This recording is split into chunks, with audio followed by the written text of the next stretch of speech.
Good morning, traders. Gates W. Adams here, and I am your host, and welcome to today's episode of the Trader Bacon Show. We are having a special solar eclipse special. We're not actually doing anything special for it, other than the fact that we seem to be the only thing that's actually open and up and running today, at least where I live, because we're in the line of totality. So anyway, I went ahead and braved the mean streets of Georgetown, Texas, and made my way to my office so that we could have the show regardless. Anyway, I hope you guys had a great week last week. Obviously, we had some massive activity over the course of last week and some good stuff to talk about. Now, last week we had a little bit of technical difficulty, and we had Rich Trade for Pay was scheduled to be on, and we only caught him for the last couple of minutes. So I'm excited to say that we have him back. We have him in studio. We've tested all the tech, and it looks like we are good to go. So we get a repeat performance, hopefully a little bit better, with Rich on today's episode of the Trader Bacon Show. Welcome to the Trader Bacon Show, where we showcase everyday traders that are getting funded, paid, and bringing home the bacon. Are you ready? Because the Trader Bacon Show starts right now. Rich, welcome back, buddy. How you doing? I'm doing good. How are you, Gates? I am doing good. Thanks for giving us another Monday morning. And hopefully, it looks like we've got everything worked out, so we shouldn't have any issues today. But definitely excited to have you back, man. Thanks for hanging out with us today. Thank you very much. Let's get this over with so we can go see the eclipse. I'm actually probably about 35 to 40 minutes away from the full eclipse today. I thought we were about 3 hours away, according to the calculations that I was given. I mean, to actually view the full 100% of the eclipse. I'm right by the Ohio border. Oh, gotcha. Okay, well, we'll get you in and out of here so you can catch that. So let's talk a little trading, man. So give us a little bit of your backstory, man. How long have you been trading? I started trading stocks back in 1998. Oh, wow. Okay. Me too. Well, yeah. It's been a long time. Back when everything was dial-up and just starting to go over to thing. You still had to call into the broker. Right. And about 2003, I had a friend that was trading futures, and I was watching him, and he was making all right. I mean, it was better than working for him. And so I was kind of following him a little bit, and I was very interested in it. So I kind of slowly transitioned into the futures, try to get everything set up with the computer and everything else. And about 2003, 2004, I started trading the futures market, the ES. Gotcha. Now, are you still trading ES, or do you bounce around different? Now, I'm mostly the NQ now. Yeah. I switched over to the NQ about 2 years ago, but I stayed with the ES. Was it more about the speed? Did you like the movement of the NQ? Because I know for some people that's a benefit. For others, it's like, no way, I don't even want a part of that. It took me a while. It took me a lot of paper trading with it to get used to it. But now that I'm with the NQ, when I go back to the ES, I get bored. Right. I've been down that road myself. I know what you mean. So real quick, because I didn't do this in the intro. First of all, let me real quick congratulate last week's winners of the evaluations, which were Onya O, Domi, and Merca. I'm hoping I'm pronouncing all of those correctly. My apologies if I didn't, but there you go. And for those of you watching today, make sure you fill out the form and get yourself in the drawing. We do give 3 of those away for every show, so make sure you get that filled out, and we'll do that drawing this week, and the winners will be announced on next week's show. All right, Rich, back to you. Sorry about that. Got to get through all the little pieces. So you started off in equities. You moved into futures pretty quickly. So you've been at futures now for almost 20 years. Yes. Okay. So how did you actually ultimately learn your strategy? Was this just an ever-evolving process over the last 20 years, or did you find something early on that you've just stuck with? My strategy changed a lot over the 20 years. What worked 20 years ago is not really working now. In my book, You've got the latest and the greatest and the fair value gaps and the liquidity, which I'm mostly trading now, is the fair value gaps, liquidity. The VWAP's pretty much my main line of Okay. my entries. But other than that, I mean, I try to make it simple, because when you start making it complicated, there's too much that goes through your mind. You start second guessing yourself. So I just, to be honest with you, I wing it. I wing it. I go with what works. And if it doesn't work, I just try to cut my losses short. Well, I've got to say, winging it for somebody who's been trading for 20 years is a lot different than winging, 25 years, I guess, 26 years, is a lot different than winging it from someone who just learned the basic fundamentals of the market and trading. There's an intuitiveness that comes from experience. You can call it what you want. It really just boils down to that experience, I would presume, considering obviously this is working out for you. But it's screen time. It's Sure. basically screen time. If you're a new trader, I would definitely just stare at the screens for a while and just watch the market flow. I mean, everything comes in patterns, and if you can just watch it and start being able to see it with your eyes, that's what I mean by wing it. Sure. It's not, you can't base your trades on if something comes up and someone presses that button and the market tanks 500 points like it did last week.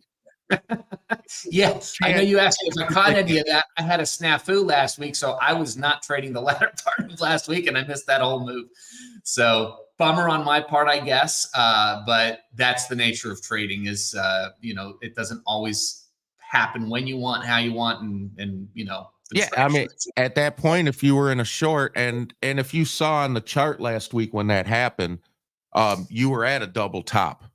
Right. So 9 times out of 10, you would play that to the downside, at least for a small pullback. Sure. You get a small pullback on it, and then all of a sudden it just starts free falling. You just go for the ride. Just get your stop in there and just keep lowering it down and letting it ride. And I prematurely got out of that trade last week. I got 60 points out of it, but then when it kept tanking, I didn't want to chase it. I just said, I'm done. That's it. It's over with. Well, and that's the thing. If you're in a 500-point move and you just sit there and think, well, I should have gotten back in. If you made a habit of getting back in when it went a little beyond where you exited the trade, of course, that's not necessarily sound trading. So while it may not have been much more than 10% of the whole move, it was probably the wisest decision to stick with whatever your typical trading strategy is. That sound about right? And that's how you keep money in the bank. You There keep you money go. in the bank by doing that. I mean, just be happy with 60 points is nothing to sneeze about. Right. 60-point move is pretty good, especially even if you even do one contract. Exactly. Go ahead. Go ahead.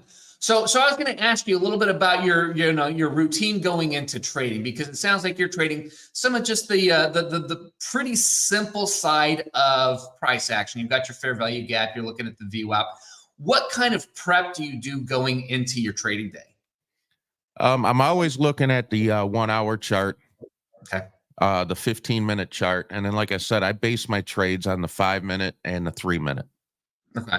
5 minute, 3 minutes, basically about the same. I'm not doing both at the same time. It just depends on what the action is that day, that I'll stick with either the 5-minute or the 3-minute.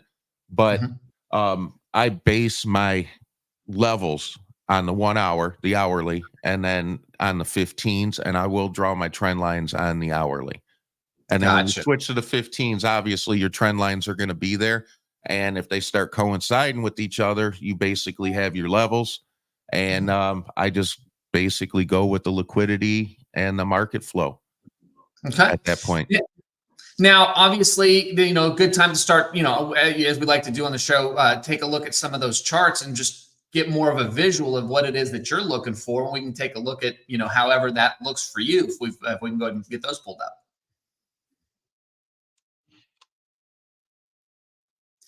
I didn't promise no technical difficulties. I hoped for no technical difficulties. Yeah, that's a nice 500-point move on there.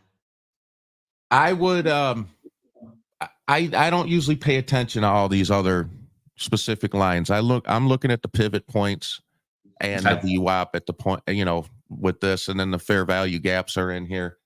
Mhm. Today, I mean, we've been hovering on the hourly right at the VWAP. Right. It really doesn't know if it wants to go up or down today. I mean, we try to push up and then we come right back down to the VWAP. So I'm just been playing the VWAP this morning for a little bit, and I'm pretty much done for the day on that. But if Right. you see, look at last week, look at last Thursday, look at this Right. drop all the way down, and this is an hourly candle Right. So 3 hours straight down. within. Look at that. That's and and I've brought this up before, but I think one of the first things that Daryl taught me about trading when he was trying to teach me, some of his strategies, is that trading is fundamentally dissatisfying. Simply because if you lose, of course you're dissatisfied that you lost. If you win, you're dissatisfied because you could have gotten in earlier, or you could have stayed in a little longer, or but the reality is that we never hit those tops and bottoms. That's not realistic to expect. So as long as we can, I guess, take ownership of that fact that, look, I know I'm going to be dissatisfied with what could have been. I just need to make sure that I'm satisfied with what took place. 60 points is no small move, as you said, right? So we don't need to get the whole thing. We can simply enjoy what it is that we got from it. 10 points isn't a small move, especially in the NASDAQ, and you could do it really quickly. But the point is, I mean, 60 points is 60 points. But when you start the woulda, coulda, shoulda, you Right. start FOMOing in, and then all of a sudden it rallies right back up, and you just gave away that 60 points you just made. So at Exactly. that point, once I closed out, I shut the computer off. Mhm. And it would go up, it'd come down, and it'd go up, and then it would drop again. And it was like, you know what? I'm not even going to chase this. So Right. I got strict. I got out and I was happy. And guess what? I ended the weekend or the week that week with a nice gain last week. Well, So there you go. you don't really want to chase it. But I mainly just use these pivot points.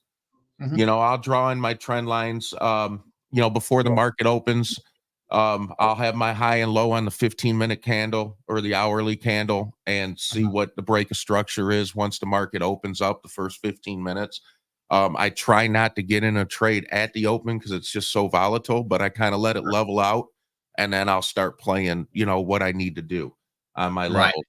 But I mean, if you see you got a pivot point down here, it's been bouncing off that. But what I wanted to show you last week is you see this double top right here, Right. almost a triple top. This is where I went in short when this candle started breaking this green candle right here. I went in short. And once I did that, it was a free fall and I was out. I mean, quickly. And then that's when I started double guessing, like, should I get back in? Should I just stop? And it just kept going. But yeah, that's what I saw for me to end up going in short on that trade. Right. Right. Now, generally speaking, is that about like obviously, hitting that double top and seeing it progress past that previous candle? What other indications are you looking for to actually trigger an entry for you? This VWAP right here. Mm-hmm. Once we broke this VWAP and started this other candle down, that would have been my next entry on that. And I actually, if it would have went up a little bit, and if it would have broke this VWAP, came up and tested the VWAP and failed there, I probably would have entered with some more, Sure. contracts, but I just didn't. I mean, everything happened so fast at that time. So I just, like I said, before you know it, I was 60 points, and I said, I'm done. I'm done. Right. Well, and again, you can't really argue with that. That's a phenomenal move. Now, aside from the big opportunities there for you, when you enter a trade, how do you manage your risk and reward? I mean, do you have a set stop and target? Do you trail? What does that trade management look like for you? Well, I'll go in. It just depends on what account I'm trading. Let's just say a $50,000 account. I will try to stay under 5 contracts. Sure. But I'll enter 1 or 2, and then if I have to level out, I do. If it goes against me, once I do, then that's when I'll cut it short. I try to do at least a 2-to-1 risk reward. Right. But I'm a big scalper. I mean, I'll Okay. take 3, maybe 5 points and then just get out. Sure. That adds up. 1 or 2 contracts will add up. You'll make a good deal through the day, and it's not as stressful either doing 1 or 2 contracts. Right. Now, is this something you're looking at all day long? Are you trying to get 5, 10 trades a day? Or what does that look like for you? No, I'm not looking to try to do something all day long. I'm usually done by 10:30 in the morning. Okay. And then I might trade a little bit on the night session if something presents itself. The night session's really weird with me because sometimes you'll get in a trade and it'll go against you and it'll take forever to get back to at least your break even. And I Mhm. just hate that feeling at going to sleep at nighttime knowing that you screwed up and now you gotta the first thing you think about when you wake up in the morning is I have to make right what I did wrong last night before I went to bed. And 9 times out of 10, that'll bite you in the butt. Right, which again, I've alluded to it, but that's kind of what happened to me earlier in the week, and it's just psychologically speaking, it's just not a pleasant place to be, and it opens the opportunity for some mistakes and bad decision making and all that kind of good stuff. Right? So Trading gets addicting. So it does. if I have to trade at nighttime because I have that itch, I might Mhm. just do it in the MNQ. Right. Yeah, just some smaller positions. Now, what's really funny is you talk about trading ES now after you've traded NQ, it gets a little boring. Do you find the same thing to be the case as you're in like that evening session? Are you talking about with the NQ Yeah, being because it's boring? just not moving like morning session. No, because the NQ still has some movement at nighttime. Yeah. You'll watch the ES and the ES will go up 1 tick and then it'll sit there for 2 minutes and then it'll go down 2 ticks and then it'll go up 1 and you'll sit there for 2 minutes. Where the NQ at least has a 1 to 2 point movement to it. So if you Sure. want to scalp something for a point or two here and there and $40 here and $40 there add up. Before you know Sure. it, you're either down $400 or you're up 400 before you go to bed. Right. Just got to keep an eye out for those commissions if you're doing, 1.2. Exactly. Those commissions will kill you. They'll bite into you for sure. So you got to keep that percentage really nice and high. So But you're looking at this level right now. Just say we're trading right now and we're looking at this level where it's topping off and it's showing a lot of resistance back to the downside. A lot of sellers are coming in around the 18,375 level. Mhm. And it's staying above the VWAP, but it keeps playing that VWAP. So Right. sooner or later, I have a feeling that we're gonna get some volume to the downside. If we can't break this resistance level over here at the 74.75 level, and that's on the hourly chart. Gotcha. If I go over to the 15-minute, I mean, we're still right there. Right. And you can just obviously see that very, very strong level that it seems to keep bouncing off of. And so, And it's showing resistance at that level all the way back to 8:30 in the morning. right. What are we at? 11 o'clock in the morning now, 11:15, and it's still this whole level right here still showing a lot of sellers coming in. Right. And so, at some point you've got to figure it's going to get away from there, but how much time can you spend there? I mean, if you're looking for a couple points here and there, that's great. If you're looking for a move, you might be waiting all day. And you don't want to wait all day. Listen, if we're in this situation right now where you're indecisive, I would just shut the computer off. Yeah. Yeah. The market 100%. will be here tomorrow, but if you get into something that you get yourself in trouble, you're not going to be here tomorrow.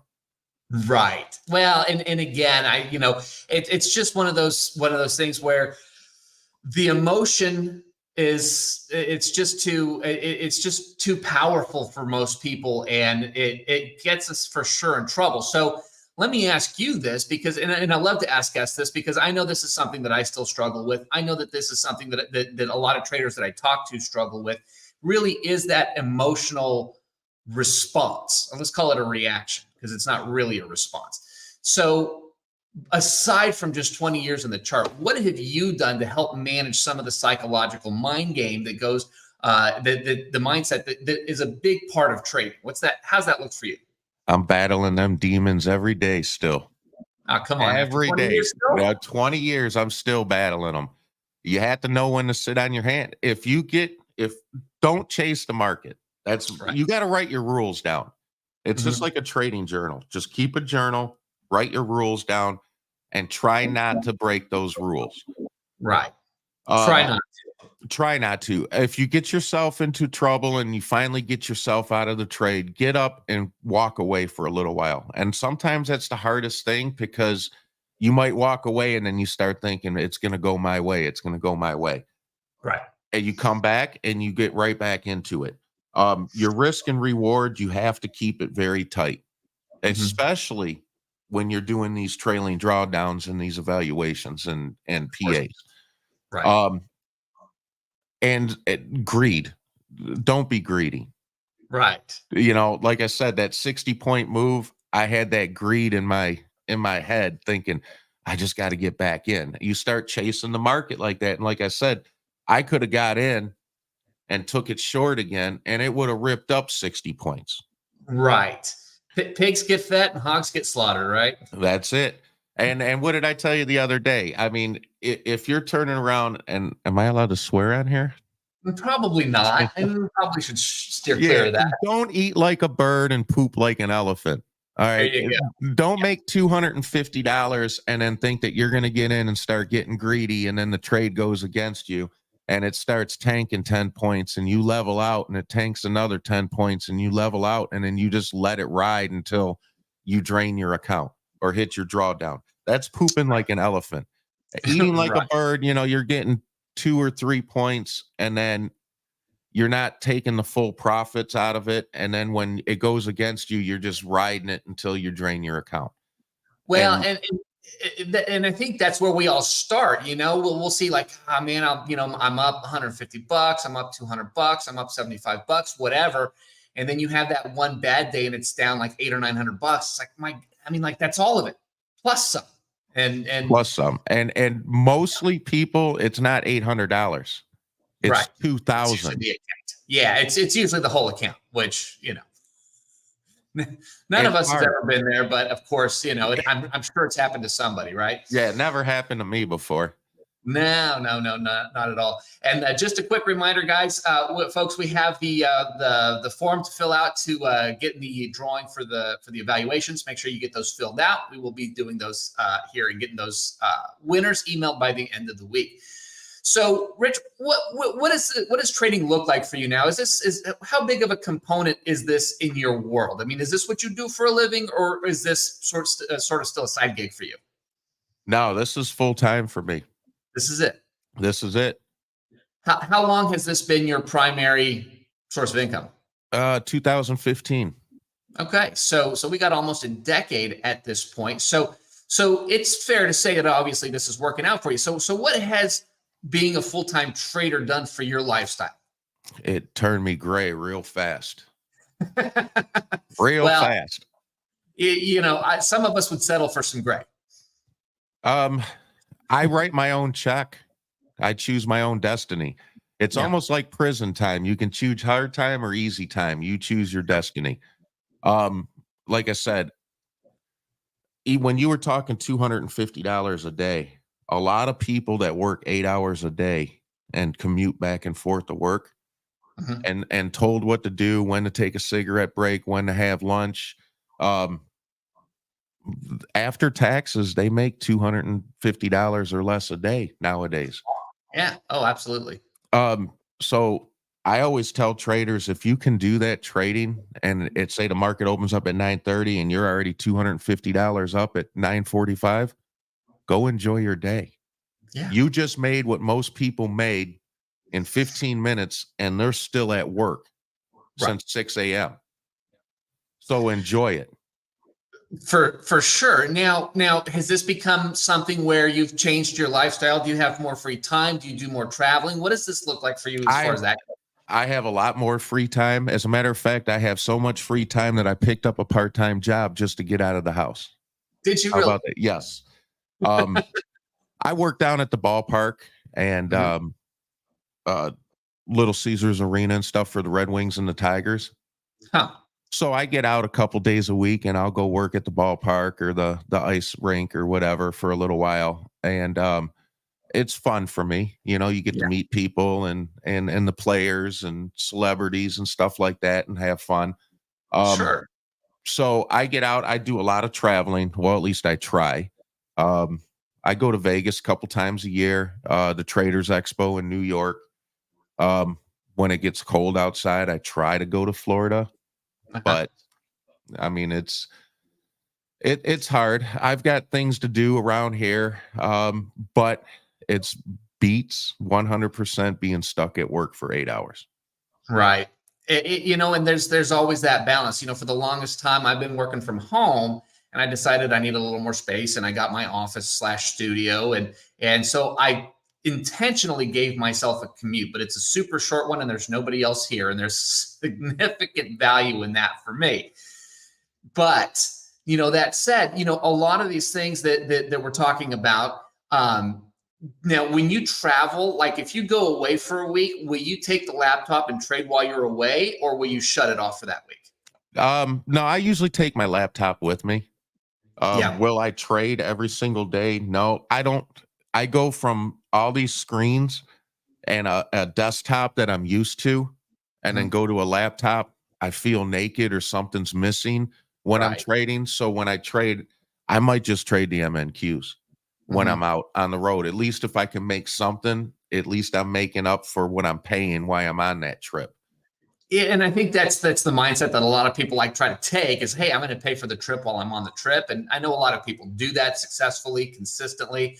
I actually had a guy on the show a couple months ago that he hasn't been home in months. I mean, he just travels around the world, and just his trading pays for the whole thing. And anyway, it's a great lifestyle for someone who's looking for that.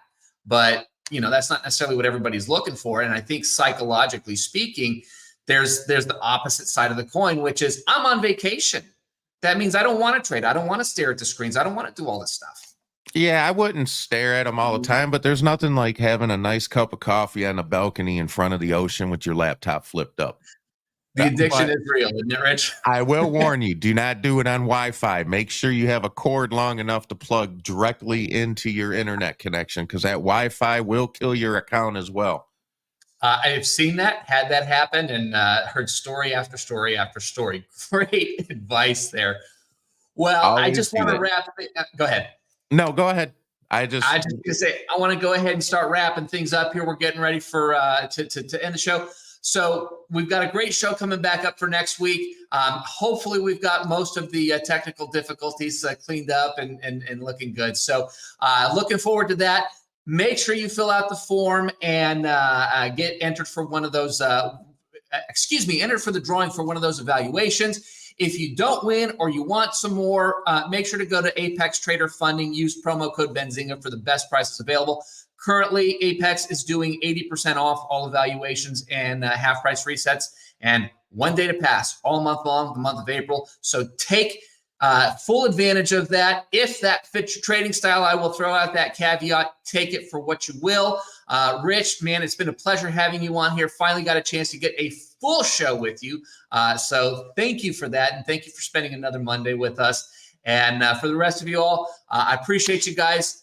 Thanks for joining us once again. Look forward to another great show next week.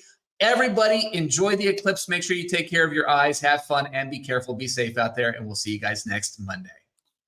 Welcome to the Trader Bacon Show, where we showcase everyday traders that are getting funded, paid, and bringing home the bacon.